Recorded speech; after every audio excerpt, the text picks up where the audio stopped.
Man, this just keeps getting worse and worse. She threatened Nathan Wade's wife.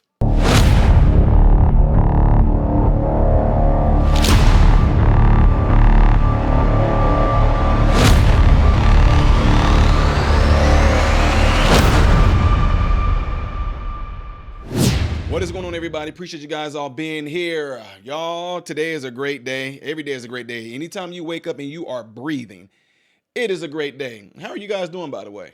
Good? Great. All right, make sure you guys follow me on all these platforms you see up here. Do y'all like the new intro? I'm learning. I told you I take constructive feedback pretty good. Might switch it up on y'all a little bit. Make sure you guys hit that thumbs up button so my videos can keep being recommended to you and that it can be circulated within the YouTube algorithm. You're not necessarily hitting the button just because you like the video per se. Literally, when you hit the thumbs up, you are telling YouTube, send this video out in YouTube algorithm and keep recommending Ty Smith stuff to me. Appreciate it, folks. Yeah, y'all know Miss Fani. Things just keeps getting worse for her. Now a new bombshell just dropped on her. I mean, y'all, if you're gonna, if you know you got dirt on you and you done dirt, why would you go and try to put yourself in such a position that all eyes are gonna be on you? All eyes. And now some new info just dropped on her. It's gonna be obtained by Newsmax. And man, y'all, you have to see this because it's just getting like, okay, y'all just drop her. I mean, watch this.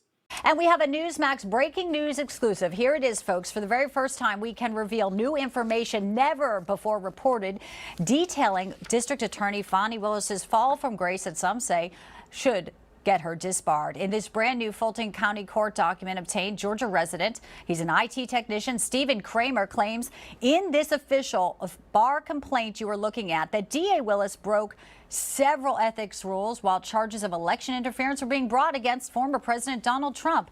In fact, Kramer's bar complaint goes as far as to claiming Wiliis even used her position as DA to, quote, threaten Nathan Wade's wife, a person she would later have a relationship with and hire as the prosecutor.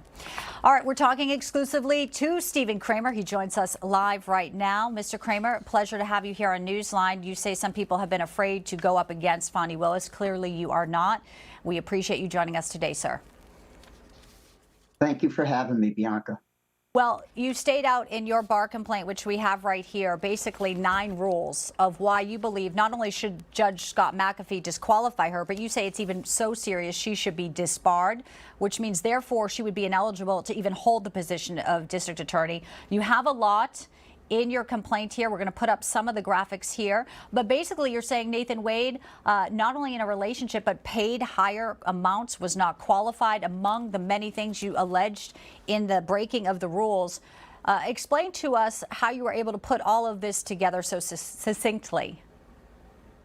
Well, I was watching the news since January when all this broke, that a defense attorney found out that they were sleeping together, which she initially denied or didn't speak to, and then it came out that she did. And so I was watching that. I've watched a number of items there. I watched the Senate hearing, the Georgia Senate hearing that they had on the 6th of this month, and I voraciously read a number of things because it just didn't sit well with me. What I was hearing, that I'm a taxpayer, my money was going to her boyfriend, and then they were going on trips together. So all the taxpayers of Fulton were funding exotic trips on cruises and to Napa and all this, and money was going from taxpayers to him and then back to Fani Wiliis. At issue, it's not just money. You also talk about truthfulness. You talk about misconduct. You talk about a lawyer as a public official constituting threat of harm to clients. We know that recent text reveal, it looks like they had been together for what your bar complaint says booty calls. I mean, that is metadata. As an IT technician, you understand that. That's been brought out. And also you cite in your bar complaint these comments that she made at a church, her first public comments when this story first broke. Let's play this clip.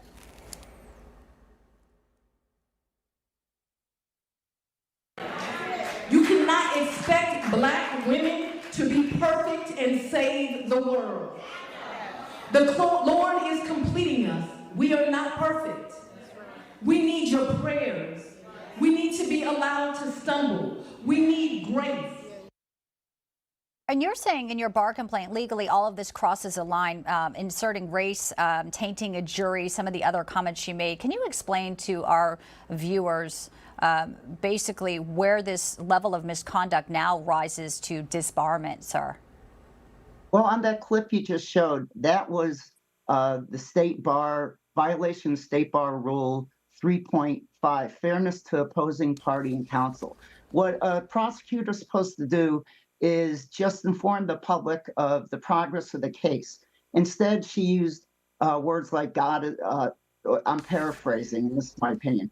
God is on my side, implying that God is for her, in my mind, but not for the defendants. So that's tainting the jury pool. And she did a number of other things like that. So you can't get a fair trial when she's out in the press doing that. She asserted that there was, again, in my opinion, there was racism involved. And this was before she was forced to admit to the court that she had an improper relationship with Nathan Wade. Mr. Kramer? She was trying to cut this down at the pass, but the judge forced her to file a brief. Mr. Kramer, now that the bar complaint has been filed, the 22 pages here, and Judge McAfee has a decision to make as well, what happens next? Well, there's I'm filing this on a number of fronts. There's a Fulton County ethics ethics board complaint that they dismissed, but I'm trying to keep it alive. Mm-hmm. There's the bar has to look at this, where if they remove her law license in Georgia, if you don't have a law license, you can't be a district attorney either. Well, we'll be following your movements. I know you have some other avenues you continue to pursue. You may like to hear this breaking right now, and this is part of your bar complaint. The House Judiciary Committee, Congress, says they may have contempt of Congress proceedings invoked against Fulton County DA if she fails to provide documents related to misuse of federal funds.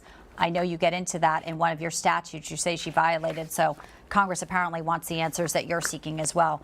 Stephen Kramer, filing this bar complaint, sir. Keep in touch, and we'll be following this closely. Thank you for joining us today. Well, thank you, Bianca. It's good to be on the show. Thank you. Yeah, see what I'm saying? Fani, just say I'm no longer going to represent the client, and just drop out. It's going to get worse. It's going to get worse, and y'all know what's going to even be worse. I'm using that word worse a lot, aren't I? What'll be even worse is that if she do happen to beat this, it's going to kill it for her. It's going to completely kill it for her. Man, you talking about from lying. You talking about the phones being pinged. You talking about now she is being accused of threatening Nathan Wade's wife during the divorce proceedings. She is being accused, allegedly, of pretty much intimidating her because of Fani Wiliis' position. She had people that was in her office talking about ethics and everything. I mean, what more can you want from this? Whoever is her boss, everybody has a boss, should be like, okay, this don't look good. We gotta do this. We gotta do this. Now, with all that being said, ladies and gentlemen, we all know how this system is. I'm just telling y'all straight up, I really don't trust our government system. I really don't trust our justice system. If she happens to get off, it will be upsetting, but I won't be surprised.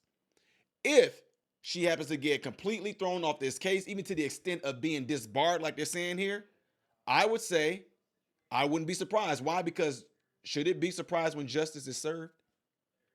I know it's crazy, right? Anyway, do you guys think that she needs to be dropped? Do you think they should completely throw this case out the window? Do you think that they are going to throw her off of this case, but put somebody else in there to fill it?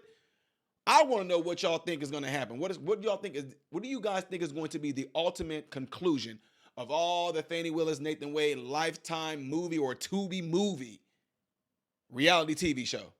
Whatever the case may be, leave in the comments below after this video, all right? Get into those cell phones of y'all. Let somebody know about this channel, if you would, please. To those of you that write in the comment section and tell me that you've been sharing it, really, really, really appreciate you for doing that. Everybody else that's fairly new to the channel, yeah, what I always tell people to do get into your cell phone. If there's somebody in your contact list that you know would enjoy this channel, please encourage them to subscribe to the channel, because YouTube likes to suppress individuals like myself who don't go along with the narrative and the rhetoric, who likes to think for themselves and formulate their own opinions and conclusions, which is what all of us should do. All right? Appreciate you guys. Looking forward to these comments. I am Ty Smith, modern Renaissance man, hoping and praying that every last one of you have food, shelter, and clothing, and most of all, I pray every last one of you guys are in great health mentally, physically, emotionally, and spiritually. God bless you all through Jesus.